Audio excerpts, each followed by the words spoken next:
El príncipe y la niña huérfana. Capítulo 2. El dolor de la muerte de Anthony seguía ahí, aún después de que Candice dejó Lakewood y decidió también abandonar el apellido Hartley.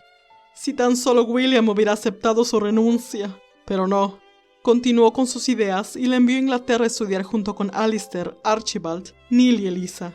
Gracias a Dios que al menos puso un océano entre nosotras.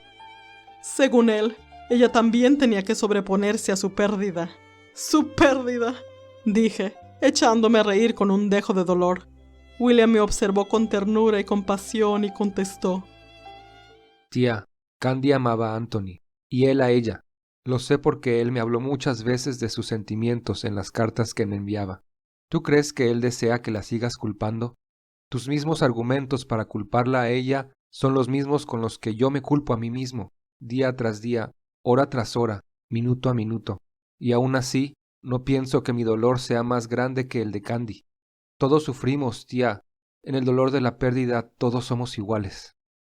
Candice parecía progresar en sus estudios en Inglaterra, pero aún así yo me negaba a apoyarla o a aceptar su adopción en la familia. Las veces que visité a mis sobrinos en el colegio o cuando les envié regalos, siempre la excluí. No es que lo hiciera sin pensar. Por supuesto que pensaba de vez en cuando en ella. Ella era para mí la culpable de mi sufrimiento, y si la excluí fue con toda premeditación. Tal vez así entendería que no era bienvenida en la familia. Tal vez así renunciara a nuestro ilustre apellido. Y tal vez así, con suerte, William se apiadaría de mí como matriarca y no seguiría con su loca idea de convertirla en una señorita bajo nuestra tutela. Sí, tal vez Candy tenía carisma y unos ojos muy parecidos a los de Rosemary. Pero como dicen, aunque la mona se vista de seda. Cuánto agradecí a Dios cada vez que esa chiquilla se me venía a la mente. Que William nunca la hubiera conocido en persona, y que su locura de adoptarla haya sido propiciada solamente por las cartas de Anthony, Alistair y Archibald. Pensaba que si lo hubiera conocido en persona, sin dudarlo hubiera visto también en sus ojos el destello de los de Rosemary, y entonces sí estaríamos perdidos. Qué ingenuo había sido al pensar así. Eliza y Neil me tenían muy bien informada de las vergüenzas que nos hacía pasar esa niña en el colegio. En Escocia durante las vacaciones de verano, y después al dejar el colegio y abandonarlo todo para regresar a América corriendo detrás de un chico. ¡Qué vergüenza! Y por si esto fuera poco, después me enteré que empezó a estudiar enfermería. Enfermera, un integrante de la familia Hartley. Ya esto era más que suficiente para darme continuos dolores de cabeza.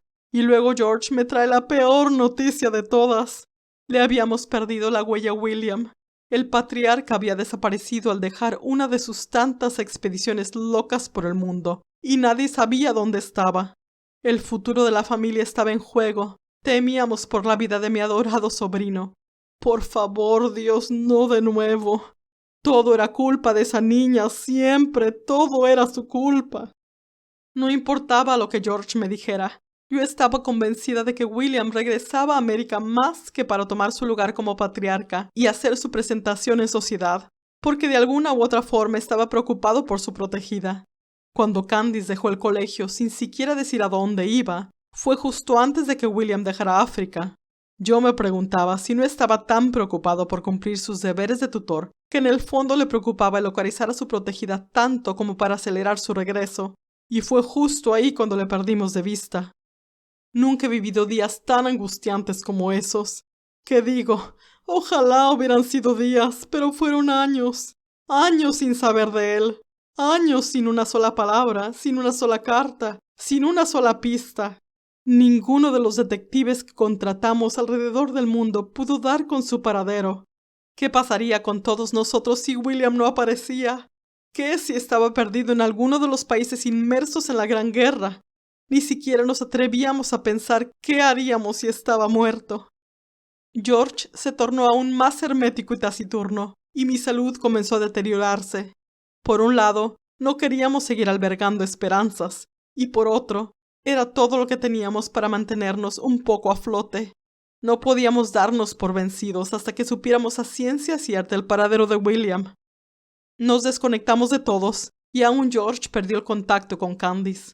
Había asuntos más importantes que el preocuparse por una chiquilla estudiando enfermería. Ahora me pregunto qué hubiera pasado si en realidad George hubiera seguido en contacto con ella. Nos hubiéramos ahorrado tantos meses de incertidumbre. Pareciera como si nuestro dolor de no saber el paradero de William no hubiera sido suficiente para el destino. Alistair se enlistó como voluntario en la Gran Guerra, y por más que tratamos de ir por él y regresarlo a la fuerza, no pudimos hacer nada. En definitiva, desde que Candice llegó a la familia todo había salido mal. La muerte de Anthony, la desaparición de William y después el enlistamiento de Alistair. Lo que menos quería era ver su cara. Le exigí que no volviera a usar el apellido un día que Archibald la trajo a la mansión enferma. ¿Qué me importaba a mí si tenía neumonía o no? Yo no quería verla. Esa niña, ahora toda una señorita, era la causante de todos nuestros problemas. Tenía que idear algo para sacarla de la familia, y empezaría por prohibirle el uso de nuestro apellido. No que en realidad ella lo hubiera usado para avanzarse. La verdad era que no lo hacía. No usaba los vestidos que le habían sido comprados, vestidos dignos de una dama, y nada comparados con esos de algodón barato que siempre vestía. Parecía como si el lujo le picara. Nunca le dio importancia y tal vez por lo mismo nunca la consideré una dama digna de nosotros. Le pedí a Dios que nos ayudara a localizar vivo a William, y decidí que cuando eso pasara, lo haría desistir de su loca idea de que Candy siguiera siendo una Harley. Y si no era así, yo misma haría los trámites pertinentes para que eso sucediera. Por fin, un día William apareció sano y salvo. George y yo estábamos aliviados y llenos de alegría. Fue muy difícil para mí en un principio aceptar que William regresaría al mando de las empresas sin regresar aún a la mansión. Me había pedido que lo dejara quedarse unos meses más con la persona que lo había atendido todo ese tiempo mientras estuvo con amnesia. Al principio me negué, pero después pensé que tal vez para él era importante pagarle de alguna manera por toda la molestia que había causado, y acepté. Fue justo durante ese tiempo que decidí también rogarle que le quitara el apellido a Candice.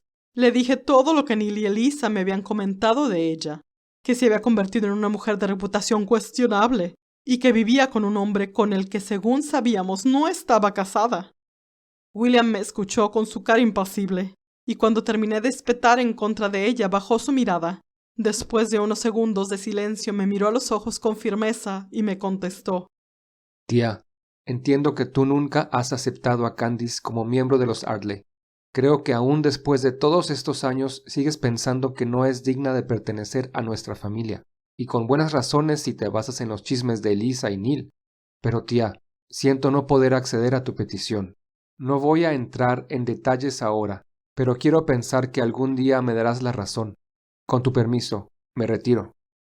Y sin más, se dio la media vuelta y salió de la habitación. Yo me quedé extremadamente enojada y a la vez decepcionada de mi sobrino, que no podía ver la clase de mujerzuela que había hecho ingresar a nuestra familia, y aún así pretendía seguirle dando nuestro apellido. Era inconcebible.